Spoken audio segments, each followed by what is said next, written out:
Hello ma'am. Ma'am, ay ngasidi matam ko rin tungda traveling gi blog ama mo puro lakchare ma'am damakta aise kan to bane ba haidi sagi thaba ma na maram oraga aise matam khara blog thagapanga modre ba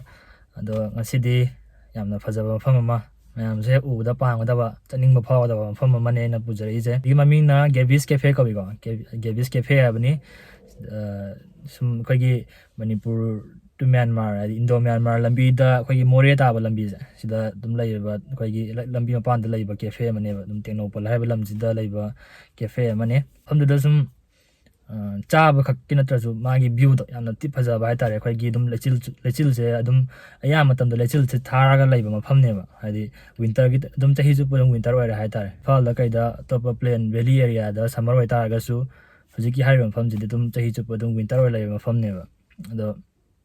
चलो रहे ma'am नुंगाइगनी खाली मफम दुजो अदुदि ma'am गेबिस चलो रहे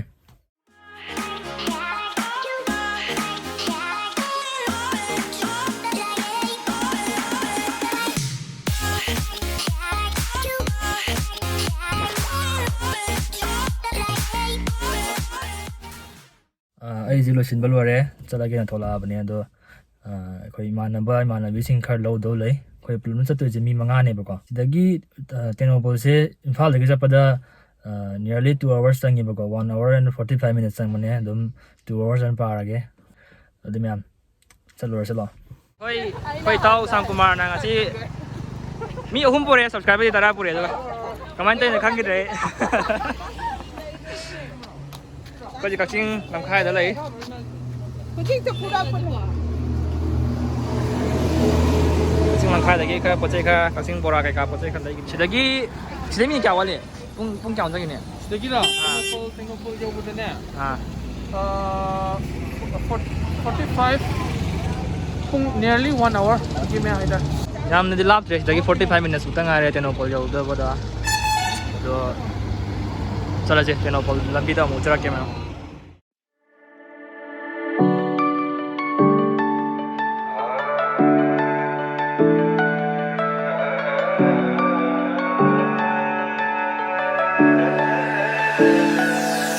Lipanaida pairiba leichilgi mapai mai kai khanda sitliba akan banusi khamba yad cheliba kallaba iche oningba doliba isingi machu fajar thajagi mai thongi mahingum khedna balai te tam khravi nanda sangning bara sangliba hamoi gi bachuni khedna balai te tam khravi nanda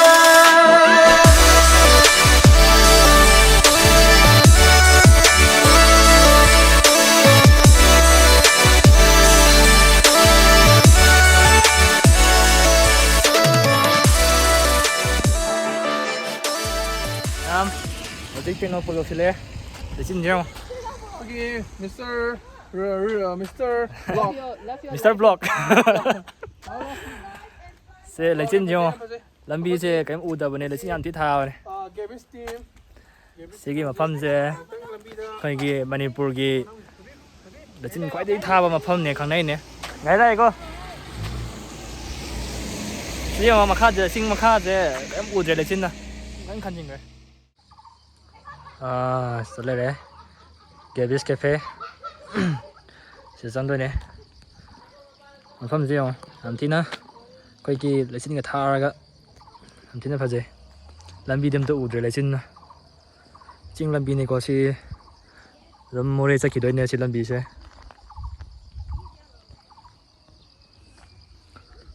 da am thina phaja re views jo lechin je kutha ma taw le me tha ba ti hele me lechin tha ba je kaim udre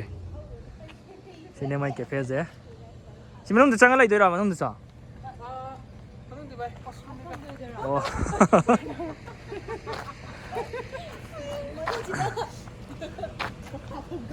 the entrance 그럼 짱게 Minu lao asa bam tang thak se ma'am. 레비스키 엔트란스 짱게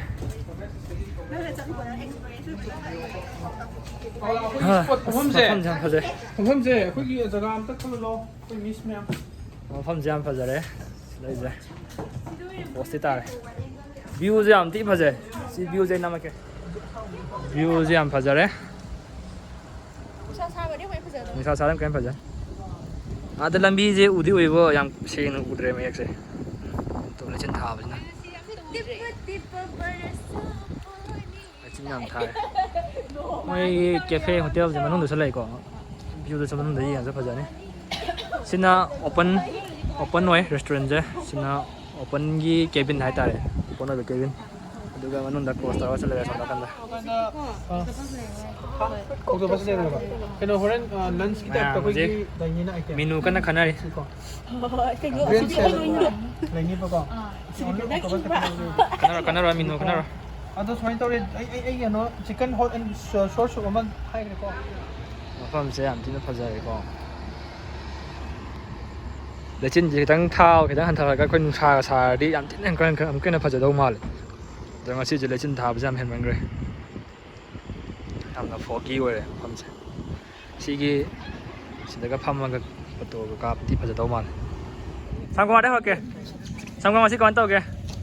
ꯃꯐꯝꯁꯦ ꯃꯁꯤ ꯃꯐꯝꯁꯦ ꯌꯥꯝ ꯐꯗꯤ ꯐꯖꯕꯅꯦꯕꯀꯣ ꯑꯗꯣ ꯂꯩꯆꯤꯟꯁꯤꯅ ꯐꯖꯕꯁꯦ ꯈꯔ ꯃꯥꯡꯍꯟꯈ꯭ರೆ 100%ꯗꯀꯣ 40% ꯈꯛꯇꯅꯦ ꯐꯖꯩꯁꯦ ꯔꯦꯇꯤꯡꯁꯦ ꯀꯥꯏꯕꯨ ꯄꯤꯅꯤꯡꯉꯤ ꯔꯦꯇꯤꯡꯁꯦ 10ꯗꯀꯣ 10ꯗ 6%. ꯑꯩꯁꯨ 6 ꯌꯥꯝ ꯆꯥꯅꯩꯌꯦ 6 ꯀꯅꯥꯗ ꯑꯩꯁꯨ 6 ꯃꯊꯪꯗ ꯑꯗꯨꯗꯤ ꯆꯥꯟꯅꯕ ꯅꯤꯡꯊꯦꯝꯗ ꯑꯃꯨꯛ ꯂꯥꯛꯀꯦ ꯅꯤꯡꯊꯦꯝ ꯀꯃꯥꯏꯅ ꯇꯧꯒꯦ ꯑꯁꯤꯒꯤ ꯃꯐꯝꯁꯦ ꯑꯩꯈꯣꯏꯒꯤ ꯅꯨꯡꯉꯥꯏ ꯑꯗꯨꯝ ꯑꯗꯣ ꯑꯂꯥꯛ ꯈꯨꯗꯤꯡꯒꯤꯅꯦ ꯂꯩꯆꯤꯜꯁꯦ ꯁꯨꯃꯥꯏꯅ ꯑꯗꯨꯝ ꯇꯧ ꯂꯩ ꯇꯧ ꯂꯩꯔꯝꯃꯦ ꯑꯁ ꯂꯩꯆꯤꯟ ꯊꯥꯕꯁꯦ ꯑꯃꯔꯣꯝꯗꯗꯤ ꯐꯗꯤ ꯐꯩ ꯏꯪꯕꯅꯤꯅꯀꯣ ꯃꯐꯝꯁꯤ ꯏꯪꯕꯅꯤꯅ ꯌꯥꯝ ꯊꯨꯅ ꯐꯈ꯭ꯔꯦꯀꯣ ꯀꯣꯛ ꯉꯥꯎꯕꯁꯨ ꯏꯪꯕꯩꯅꯦ ꯖꯦꯡꯃꯩ ꯐꯩꯁꯦ ꯁꯥꯔꯝꯕꯅꯦ ꯑꯗꯨꯗꯤ ꯅꯪ ꯀꯣꯛ ꯉꯥꯎ ꯐꯔꯃꯤꯅ ꯔꯦꯇꯤꯡ ꯀꯥꯏꯕꯨ ꯄꯤꯅꯤꯡꯉꯦ ꯍꯥꯏꯕꯤꯔꯣ ꯔꯦꯇꯤꯡ ꯀꯌꯥ ꯄꯤꯅꯤꯡꯒꯦ 5 ꯄꯤꯅꯤ ꯑꯁ ꯃꯣꯏ ꯀꯩꯝ ꯇꯧꯗꯕ ꯃꯣꯏ 6 ꯄꯤꯔꯦ ꯅꯪ ꯀꯣꯛ ꯉꯥꯎ ꯐꯒꯦꯕ ꯅꯪ 5 ꯄꯤꯔꯛꯑꯕ ꯑꯩ 6 ꯄꯤꯅꯤꯡꯉꯦ ꯂꯩꯆꯤꯜ ꯑꯗꯒꯤ ꯂꯥꯁꯇ ꯀꯃꯥꯏꯅ ꯇꯧꯕꯤꯒꯦ ꯃꯐꯝ ꯑꯩꯗꯤ ꯌꯥꯝ ꯅꯨꯡꯉꯥꯏ ꯈꯨꯅꯨꯡꯉꯥꯏ ꯊꯤ ꯅꯨꯡꯉꯥꯏꯌꯦ ꯋꯥꯎ ꯔꯦꯇꯤꯡꯗꯤ ꯃꯥꯏꯅꯤꯀꯣ ꯃꯥꯏ ꯔꯦꯇꯤꯡꯗꯤ ꯋꯥꯡꯗꯧ ꯃꯥꯜꯂꯦ 10ꯒꯤ ꯃꯅꯨꯡꯗ 11 ꯀꯥꯏ ꯀꯩꯅꯣ ꯅꯪ ꯃꯁꯥꯒꯤꯁꯦ ꯔꯦꯇꯤꯡ ꯀꯌꯥꯕꯨ ꯄꯤꯅꯤꯡꯉꯤ 9 yes 10 ꯑꯝꯇ ꯐꯪꯗꯦ ꯑꯍꯥꯟꯕ ꯂꯥꯛꯄꯅꯤꯅ ꯌꯥꯝ ꯅꯨꯡꯉꯥꯏ ꯑꯩꯗꯤ ꯂꯩꯆꯤꯜ ꯁꯥꯏꯟ ꯃꯥꯅꯦ ꯊꯥꯕꯁꯦ ꯃꯥꯅꯦ ꯃꯥꯅꯦ ꯆꯨꯝꯃꯦ ꯆꯨꯝꯃꯦ ꯌꯥꯝ ꯅꯨꯡꯉꯥꯏꯌꯦꯕ ꯕꯥꯏꯛ ꯑꯃ ꯊꯧꯔꯦ ꯀꯥꯏꯗꯅꯣ ꯎꯗꯤ ꯎꯔꯦ ꯑꯩ ꯕ꯭ꯔꯦꯛꯐꯥꯁ ꯑꯥꯏꯇꯦꯝꯅꯦ ꯀꯩ ꯁꯦꯡꯉꯤꯀꯣ ꯁꯤ ꯂꯩꯔꯦ ꯚ꯭ꯌꯨꯁꯦ ꯌꯥꯝ ꯐꯖꯕꯅꯦ ꯁꯤꯗ ꯂꯩꯕ ꯅꯥꯀꯟꯗꯁꯨ ꯃ꯭ꯌꯨꯖꯤꯛꯁꯤꯒ ꯊꯣꯛꯑꯒ ꯚ꯭ꯌꯨ ꯂꯩꯔꯦ ꯊꯥꯕꯤꯔꯗꯤ ꯅꯨꯡꯉꯥꯏꯅꯤꯗ ꯁꯤ ꯌꯥꯝ ꯊꯥꯕ ꯅꯠꯇ꯭ꯔꯣ ꯊꯣꯛꯑꯒ ꯚ꯭ꯌꯨ ꯌꯦꯡꯕꯁꯨ ꯌꯥꯏ ꯑꯣ ꯏꯪꯉꯤꯍꯦ ꯁꯤꯗꯤ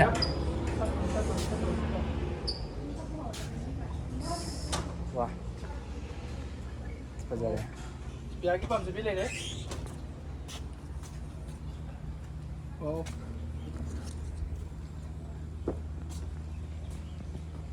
ꯚ꯭ꯌꯨꯗꯤ ꯈꯨ ꯐꯖꯕꯅꯤ ꯁꯤꯅ ꯑꯥꯎꯠꯁꯥꯏꯠ ꯚ꯭ꯌꯨ ꯍꯥꯏꯇꯥꯔꯦꯀꯣ ꯁꯤꯗꯒꯤ ꯑꯗꯨꯝ ꯕꯦꯜꯀꯣꯅꯤ ꯃꯆꯥ ꯑꯃ ꯇꯧꯔꯒ ꯑꯗꯨꯝ ꯁꯤꯅꯔꯤ ꯀꯩꯀꯥ ꯌꯦꯡꯒꯦ ꯈꯣꯠꯀꯦ ꯁꯨꯝ ꯃꯤꯠ ꯏꯪꯅꯕ ꯌꯥꯝ ꯅꯨꯡꯉꯥꯏꯅꯤ ꯈꯜꯂꯦ ꯂꯩꯆꯤꯟ ꯊꯥꯗꯕꯤꯗ ꯂꯩꯆꯤꯟ ꯀ꯭ꯂꯤꯌꯥꯔ ꯁ꯭ꯀꯥꯏꯗ ꯑꯩꯈꯣꯏꯒꯤ ꯃꯤꯠꯀ ꯌꯥꯝ ꯊꯤ ꯅꯨꯡꯉꯥꯏꯅꯤ ꯁꯤ ꯃꯐꯝꯁꯦ ꯁꯣꯝꯗ ꯆꯪꯉꯛꯑꯒꯅ ꯁꯤꯗ ꯔꯦꯁꯇꯨꯔꯦꯟ ꯁꯤꯗ ꯂꯩꯔꯦ ꯑꯗꯨꯗꯤ ꯑꯩꯈꯣꯏ ꯕ꯭ꯔꯦꯛꯐꯥꯁ ꯆꯥꯔꯨꯈꯤꯒꯦ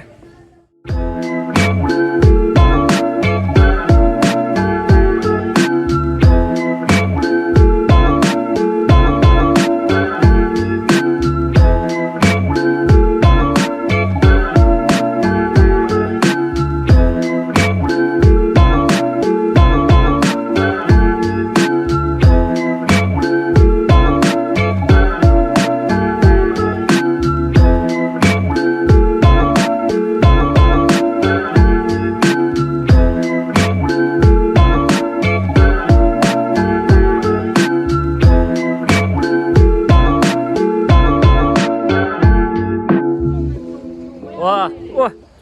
ꯀꯩꯝ ꯇꯧꯔꯝꯗ ꯂꯩꯆꯤꯟ ꯊꯥꯖꯤꯜꯂꯦ ꯑꯃꯨꯛ ꯍꯧꯖꯤꯛꯇ ꯍꯥꯡꯉꯝꯕꯅꯦ ꯑꯃꯨꯛ ꯂꯩꯆꯤꯟ ꯊꯥꯖꯤꯟꯈ꯭ꯔꯦ ꯍꯥꯏꯕ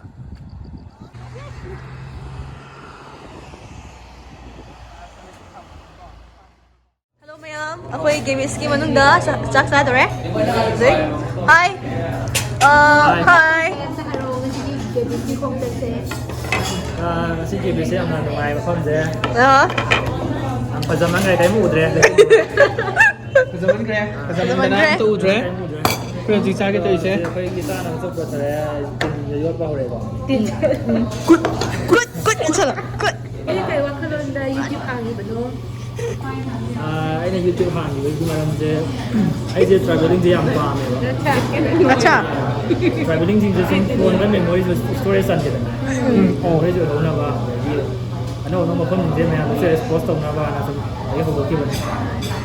ꯅꯦꯛꯁ ꯀ꯭ꯋꯦꯁꯟ ꯂꯥꯛꯇ꯭ꯔꯤꯉꯩ ꯃꯃꯥꯡꯗ ꯁꯤꯒꯤ ꯅꯨꯄꯤꯁꯦ ꯐꯖꯩꯀꯣ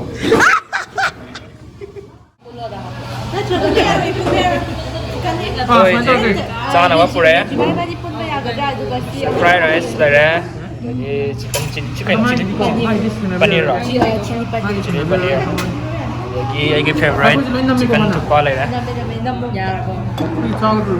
ꯁꯤꯗ ꯑꯩꯈꯣꯏꯒꯤ ꯍꯣꯇꯦꯜꯒꯤ ꯔꯦꯁꯤꯄꯤ ꯑꯩꯈꯣꯏꯒꯤ ꯂꯨꯛ ꯐꯪꯒꯗꯕ ꯀꯥꯡꯕꯨꯈꯩꯁꯨ ꯂꯩꯔꯦ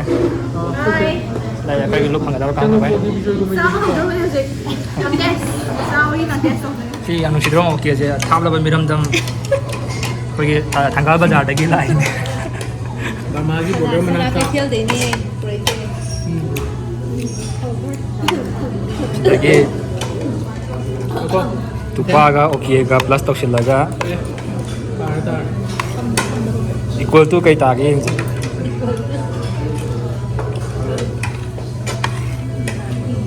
ꯑꯣꯀꯦ ꯄ꯭ꯂꯁ ꯌꯥꯝ ꯍꯥꯎꯋꯦ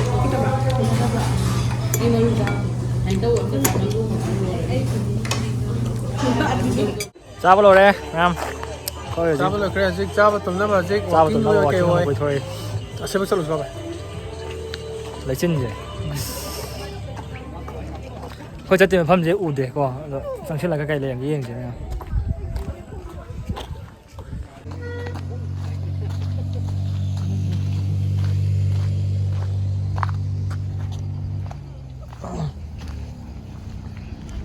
ꯂꯩꯆꯤꯟꯁꯦ ꯑꯁ ꯋꯥ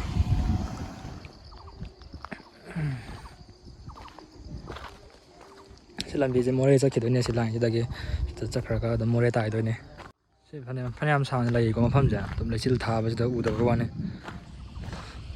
ꯕꯣ ꯂꯩꯔꯤ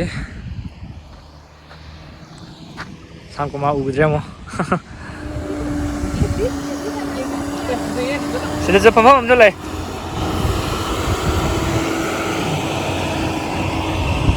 시리 쫓다가 말해. 쫄래 시도 쫄래. 사람이 아니 상구만. 시나 칼랄라가. 판마 살아. 펌게 하면 했죠? 펌게 하면 했죠? 펌을 꽃이 펌이야 펌은 없나? 펌이야 스웨죠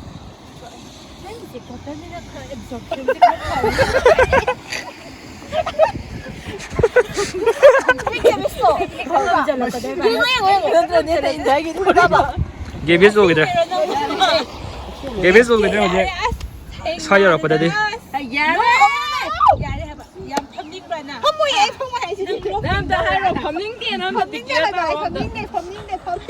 왜 게비스 망래? Where is Gavis? 신 빨래 신 빨래 포스트 티니고 올려주세요. 아스 부탁지 우드래. 야, 시리즈마기 포토 보자면 그래? 살때 이행해도? 레진 바로 얘들아.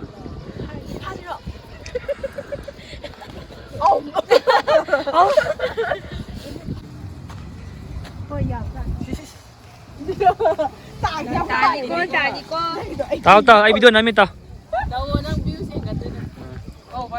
नंगी व्यू 생각나봐.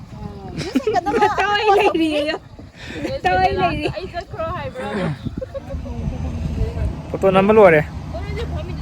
농가 먹고 따실래요 어제. 레진주 타바 랩대 레진주 타바 좀 타라 레진주. 섬다 포토그래퍼리주 포토그래퍼지 같이 찍는데 원타들이 보내만 갑자기 진짜. 행들이 토록분에도 둥샤지 중국 토록대 출제대에서 그걸 와로 그래. ꯑꯗꯨꯅꯦ ꯉꯁꯤꯒꯤ ꯅꯨꯡꯁꯥ ꯁꯥꯔꯛꯄ ꯉꯥꯏꯕꯅꯦ ꯉꯁꯥꯏꯗꯒꯤ ꯃꯤꯁꯨ ꯃꯌꯥꯝ ꯑꯃ ꯂꯥꯛꯑꯦ ꯑꯗꯨ ꯅꯨꯡꯁꯥꯗꯤ ꯁꯥꯕ ꯀꯧꯕ ꯂꯩꯇꯦ ꯑꯗꯣ ꯅꯨꯡꯁꯥꯁꯦ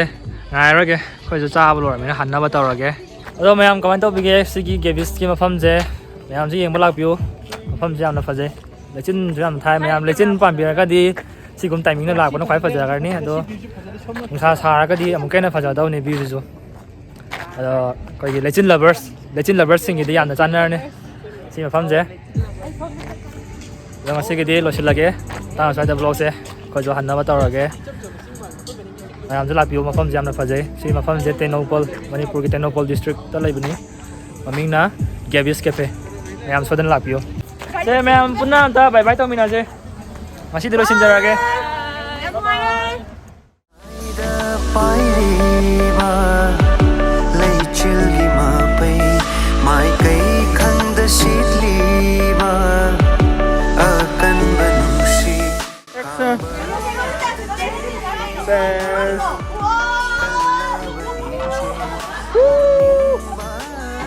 Behind the scenes juga nam Kana sida fama foto kami ini my थोंगी